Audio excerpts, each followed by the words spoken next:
안녕하십니까. 김영환의 영어교실 중고등 내신 서술형 만점을 위한 대치동 핵심 영문법 그래머 코어. 자, 오늘은 챕터 5의 가정법을 들여다보겠습니다. 자, 그래서 오늘 인트로덕션에서 가정법 전반에 대한 설명을 할 거고요. 자, 그리고 두 번째는 가정법 과거, 그리고 세 번째는 조건문 가정법 과거 완료. 네. 그리고 가정법인데 혼합 가정법도 있겠죠. 그리고 wish 가정법이나 as if 가정법, 그 다음에 이제 if가 없는 가정법이 있을 거고요. 그 다음에 리뷰 테스트에서 그동안 익혔던 문항들을 복습을 할 거고요. 프랙티스 테스트에서 내신에서 실제로 나오는 문항들의 점검을, 그리고 요거는 SAT 라이팅의 틀린 부분을 찾아서 바르게 고쳐야 하는 그러한 부분까지 실전 연습을 한 후에 액츄얼 테스트 내문항으로 수능 형태의 또는 모의고사나 여러분 내신에서 나오는 어법 실전 적용 훈련을 하고요. 마지막에 이제 답지는 카페에 가셔서 다운 받으셔서 활용하시면 되겠습니다. 자, 그러면 가정법 과거 챕터 5 인트로덕션 보겠습니다. 자, 법이란 무드를 법이라고 해서 이제 일본 문법서를 우리 한국식에 똑같이 법이라고 해놨는데요. 즉 말하는 사람의 심적 태도, 분위기죠. 말하는 어떤 태도 이런 걸 나타내는 것이고, 자, 직설법이 있어요. 너 참 못생겼다 이렇게 얘기하는 거 indicative mood라고 하고요. 그 다음에 명령법이 있습니다. imperative mood, get a cosmetic surgery, 성형수술 받아 이런 식으로 명령 내리듯이 동사 원형으로 시작하는. 그 다음에 이제 subjunctive mood가 있습니다. 어떤 조건을 factual 또는 unfactual, 사실에 기반한 factual conditional이 있고요. 아니면 unfactual, 사실이 아닌. 그래서 이 단원에서는 주로 사실이 아닌 것을 구라치는, 즉 가정법인데, 선생님이 이제 구라라는 말 여러분 아시죠? 거짓말 같은 그런 형태의 동사 형태 변화, 이런 걸 공식이니까요. 아주 간단합니다. 그래서 첫 번째는 이제 조건문이라고 있습니다. 조건문은요, 말 그대로 사실일 수도 있고 아닐 수도 있습니다. 그래서 if 플러스 주어 플러스 현재, 주어 플러스 미래의 will 써가지고요. 이것은 이제 언급하는 시점이 현재이거나 미래를 나타냅니다. 그 다음에 두 번째는요, 가정법 과거예요. 가정법 과거라는 건 현재 사실을 구라로 가정하는 겁니다. 그래서 if 플러스 주어 플러스 과거 동사, 여러분 이 공식만 잘 기억해 두시면 가정법 문제는 전혀 어려울 게 없습니다. 그리고 주절에는 주어 플러스 조동사 과거의 동사 원형이 오고요. 그 다음에 이제 가정법 과거 완료가 있습니다. 이건 또 과거 사실에 대한 반대거든요. 그래서 if 주어 플러스 had pp 과거 완료를 쓰고요. 뒤에는 주어 플러스 조동사 과거에 had pp가 아니라 have pp가 되겠습니다. 오타. 왜냐하면 조동사 뒤에는 동사 원형이어야 되니까 had pp가 아니라 have pp를 써가지고요. 이렇게 하셔야 되는 겁니다. 자, 살짝 밀렸는데요. 약간 하면 그대로 되겠죠. 그 다음에 이제 혼합가정법이라는 건 과거 사실의 반대를 if절에 해서 만약에 뭐뭐 했었더라면 하고 이렇게 if 플러스 주어 플러스 과거 완료를 쓴 다음에 주어 플러스 조동사 과거의 동사 원형, 요거는 가정법 과거의 공식이 주절에 들어가고요. 가정법 과거 완료 공식이 if절에 들어가서 이렇게 짬뽕되어 있는 혼합가정법이 되겠습니다. 자, 그러면 조건문의 과거 시제가 사용될 수도 있지만 이거는 이제 참고로 알아두시라고 써놓은 겁니다. 조건문과 가정법은 내용의 사실과 거짓, 즉 진위 여부로 구별할 수 있다. 예를 들어서요. If he missed the bus 그랬을 때 만약에 그가 버스를 놓쳤는지 안 놓쳤는지 몰라. 그런데 그가 버스를 놓쳤다면 그는 이곳에 제 시간에 오지 못할 거야. 이런 식으로 여기는 그냥 직설법의 원비를 썼잖아요. 이럴 땐 알 수 없는 현재일 때 그렇습니다. 자, 그리고요. If he had missed the bus, 여기를 보시면 만약에 그가 버스를 놓쳤더라면 if 플러스 주어 플러스 had pp 쓰였죠. He wouldn't be here now. 그는 지금 여기 없을 텐데. 자, 보이시나요? 가정법 중에서 혼합가정법 if 플러스 주어 플러스 had pp. 그죠? 놓쳤더라면이니까 실제로는 놓치지 않았습니다. 그리고 여기는 뒤에는 조동사 과거의 동사 원형이니까 요거 이렇게 가정법 과거 공식이 뒤에 그는 여기에 없을 텐데 실제로는 지금 있다는 얘기죠. 버스를 안 놓쳐서 여기 있어. 이러한 표현을 버스를 놓쳤더라면 여기 없을 텐데 이렇게 해서 혼합가정법까지 보여드린 겁니다. 자, 그럼 오늘은 심플하게 1차 조건문부터 현재 또는 미래에 관한 사실이나 또는 가정기원 소망 이렇게 해놨는데요. 실제로 보시면 아주 간단합니다. 그래서 직설법 조건이라는 건요. if 플러스 주어 플러스 현재, 미래 대신 현재를 씁니다. 미래 시제라도 시간이나 조건의 부사절에는 미래 대신 현재를 쓰게 되어 있고요. 주절에는 주어 플러스 현재를 쓸 때는 그냥 조건이 달린 사실을 언급할 때고요. 미래 나타낼 때 이렇게 씁니다. 주절은.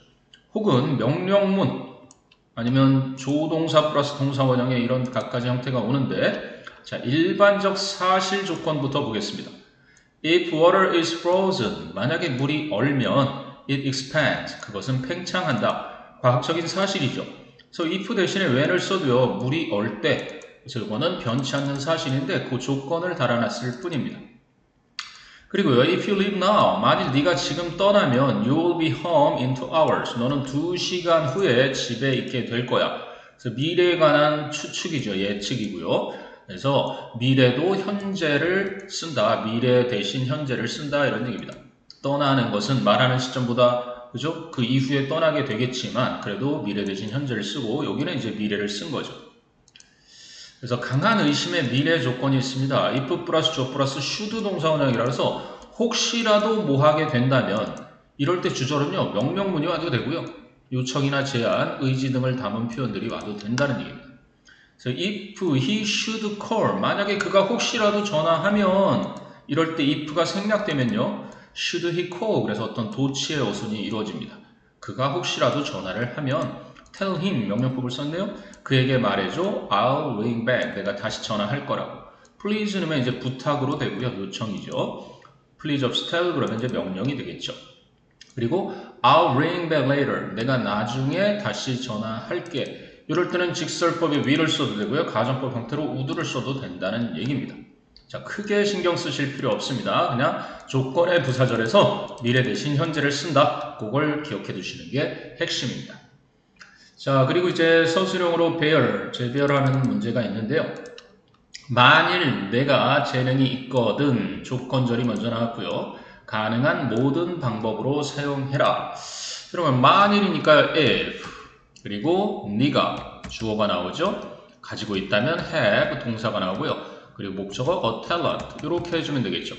만일 네가 재능이 있다면, 글씨가 조금 크니까요. 좀 줄여보겠습니다. 그렇죠? 만약에 네가 재능이 있다면 뭐 해라?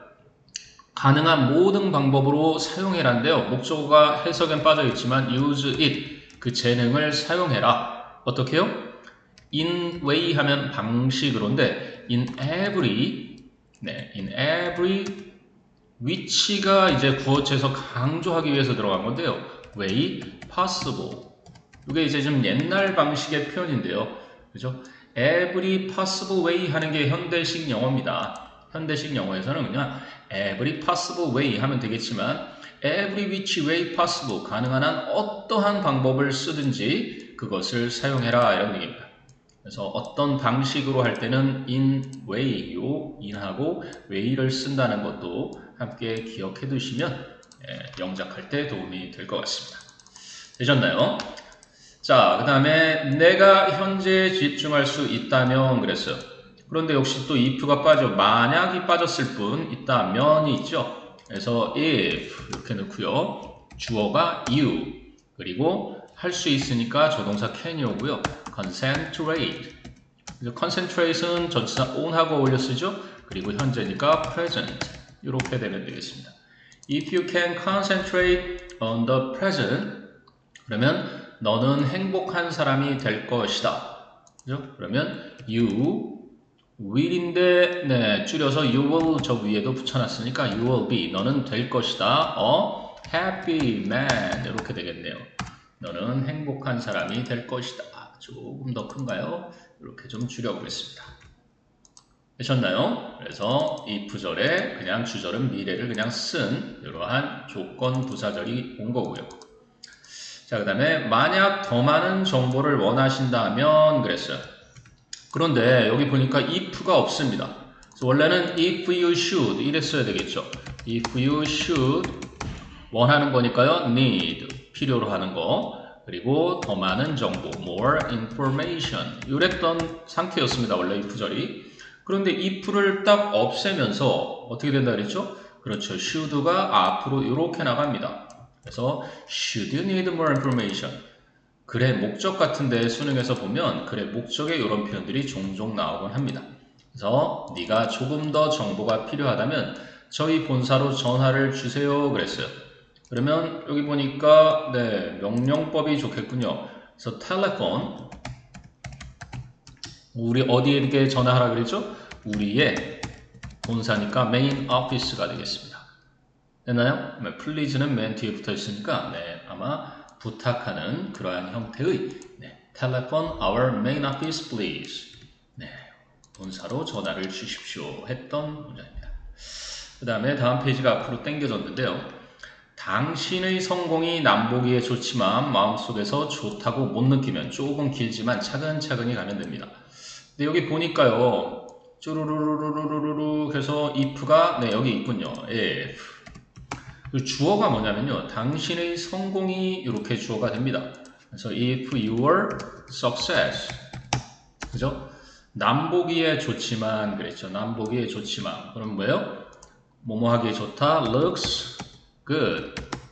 근데 남보기니까 to others 하고 싶은데 others가 없어요.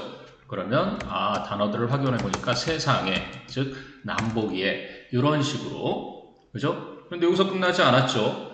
만 그죠? to the word but가 들어가고요. 하지만 마음속에서 좋다고 못 느끼면 동사가 못 느끼면이니까요. does not feel 여기 못 느끼는 거죠. 근데 좋다고 어디에서요? 여러분의 마음속에서 in your heart 이렇게 해주면 되겠죠. 네, 글자가 너무 커져 버렸나요? 조금 줄여서요.